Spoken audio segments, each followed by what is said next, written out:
are just a few days away from Seahawks football, and John Schneider and Mike Macdonald are still cooking things up with a few roster moves before the season begins on Sunday. On this edition of Seahawks Today, we'll catch up to speed with everything you need to know, from roster signings to players that have been released to others that have worked out with Seattle. We'll go over all of that and more coming up in just a matter of moments. Tyler Jones here with you. Thanks for joining us.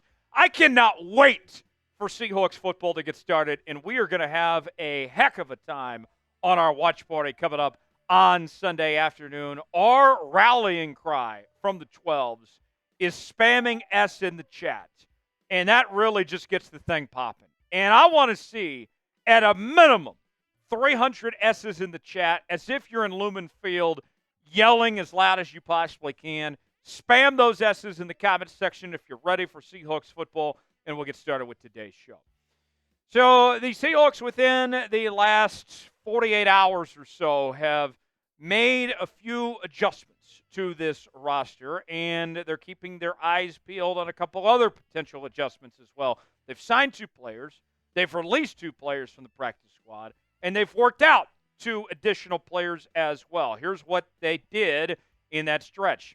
Barrs, the defensive tackle, he was released from the practice squad. The former UDFA out of USC, he's gone. Max Pircher, the offensive tackle, he has been released from the practice squad as well. His time with the Seahawks is done for now. Kadarius Toney, 2-time Super Bowl champion, formerly of the Kansas City Chiefs and the New York Football Giants, had a workout with the Seahawks. Doesn't have a contract yet. He has some other visits with some other teams that he's going to take, but the Seahawks at least showed some potential interest in the former first-round pick. Another receiver the Seahawks worked out included Kaden Davis, who was most recently with the Lions in their preseason program. Also was in the UFL as well with the Michigan squad there. We'll have more on him coming up later on. And then 2 more signings added to the list include Quinton Bohanna, the defensive tackle. He's been signed. And then Kenneth O, we're just going to call him Kenny O, was signed to the practice squad as well. The big story here for me of these 6 different looks the Seahawks gave here is Bohanna, as the Seahawks at the moment currently do not have a traditional, key word here, traditional backup nose tackle behind Jonathan Hankins. And that's where Bohanna could potentially check in. He has a decent shot to actually get promoted, get elevated to the active roster just because of the lack of that specific depth at the traditional nose tackle spot in that sense. Mookie Alexander from Phil Goals laid this out for us. He said the following. Over his first 2 seasons, he played in 27 games, 10 started, recording 29 total tackles and a tackle for loss. Current Seahawks nose tackle Jonathan Hankins superseded him on the depth chart, and he was eventually waived in 2023. Bohanna played 3 games for the Detroit Lions as a practice squad elevation, then had a brief stint on the Tennessee Titans regular season roster. He's been a free agent since he was waived last month. Meanwhile, the other addition the Seahawks made, Kenny O. This is a great story, folks, and I'm a sucker for a good story. Listen to this from Phil Goals, Mookie Alexander, telling us more about Kenny O. Kenny O went from a soccer and basketball player to American football in 2022. He was invited to the O.C. Yora's NFL Africa touchdown camp in Ghana and made it to the International Player Combine in London. Kenny O was allocated to the Green Bay Packers in 2023 and made his organized football debut in the preseason, playing 14 total snaps. He spent last season on the practice squad and was let go from the team just 2 weeks ago. So, what do you think of these moves the Seahawks have made? Give me a grade, A, B, C, D, or F, way in the comment section and let us know. Folks, this is why you subscribe to Seahawks Today. No move is too big or too small for us not to talk about here on the channel. We just reached 55,000 subscribers, but we ain't stopping there, folks. We're going to be live with our watch party coming up on Sunday. We're bringing you our live shows, our daily news and rumors, breaking news, Q&A mailbags, and more. It's all in one place. If you truly love your Seattle Seahawks, you got to subscribe. We're in a sub-battle this week against the Broncos. Let's show them who's boss. Subscribe now, youtube.com/Seahawks TV for the latest happenings on your favorite team.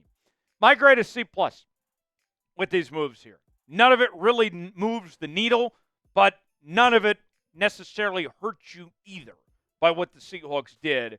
Now, Bohanna, who we said was the most intriguing of the moves, he actually has ties to AD, the Seahawks defensive coordinator. They go back a little bit as he played for the Cowboys under AD, who was the D-line coach there with Dallas, a former 6th-round pick out of Kentucky in 2021.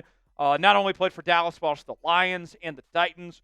33 career games played with one start there for Quinton Bohanna. And I would be surprised if he got elevated to the active roster from the practice squad week 1, considering how quickly he's joining this team. But I wouldn't rule out if we potentially see him get a game day elevation sooner than later for this Seahawks team here in one of these first few games in the coming weeks ahead. Kenny O, let's tell you about him, a UDFA in 2023 out of National Open University, previously playing for the Packers. And what's cool about this is he's an international player pathway addition. So to kind of put that in a nutshell, the program the NFL's put together, you can have these IPP players and not count against your practice squad number. He is the 17th player on the practice squad. So for him, his spot is protected.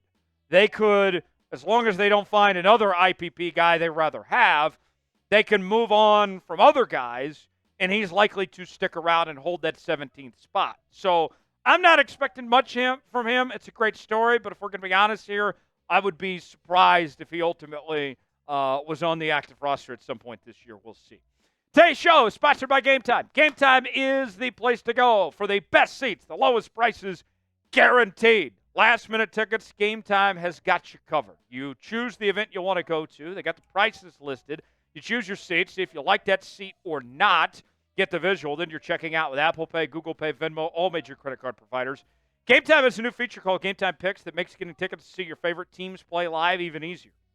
Game Time Picks filters out the fluff to show you only incredible deals on great seats so you don't have to waste time searching through thousands of tickets.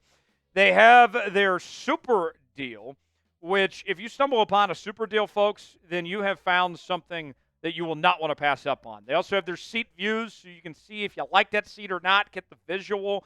It's pretty awesome, folks. Download the Game Time app, create an account, use code CHATSPORTS for $20 off your first purchase. Terms apply. Again, create an account, redeem code CHATSPORTS for $20 off. Download Game Time today. Last-minute tickets, lowest prices guaranteed. The link is in the comments and the description of today's video. Kadarius Toney with a workout with your Seattle Seahawks, along with fellow free agent wide receiver Kaden Davis. I'll tell you more about Kadarius Toney. The two-time Super Bowl champion has been used primarily as a wide receiver and a return specialist, and he's been banged up a lot, dealt with a lot of injury issues.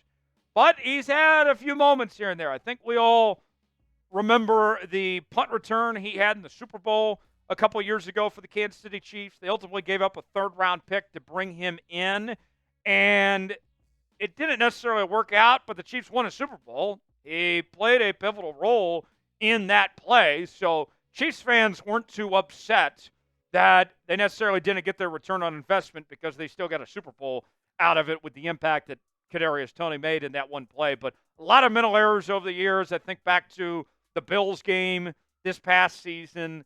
And between the mental mistakes, the low football IQ of Kadarius Toney, and the injury history, stay away from Kadarius Toney as far as humanly possible. He reminds me too much of D. Eskridge. Not in a good way at all. I have no interest whatsoever in Kadarius Toney. The Seahawks have a very good receiver room. When you talk about the likes of DK and Lockett and Jake Bobo and JSN and company, there just isn't a need for Kadarius Toney. I am not interested. I would stay away from him if at all possible as far as that goes. Meanwhile, Kaden Davis, a UDFA in 2022 out of Northwest Missouri State. They are the powerhouse of Division II football. They are doing some things right up there in Northwest Missouri, just outside of St. Joe. They've been winning national titles. They've dominated the MIAA. They've produced some really good talent there. Previously playing with the Broncos, Cardinals, and Lions. Had a big catch in the Lions preseason game against the Chiefs, a 61-yard touchdown. But kind of like with Toney, there's really no need for Davis. Maybe they want to give him a shot and see what he could potentially bring to the table, but you just don't have to have him. So I think that you're better suited looking for other things there. When it comes to Kadarius Toney, should the Seahawks sign him? I say no. What do you say? Type S for sign, P for pass, weigh in, let us know what you think. Subscribe now to Seahawks Today for continuing Seahawks coverage. YouTube.com/SeahawksTV. I'm Tyler Jones. We'll see you next time.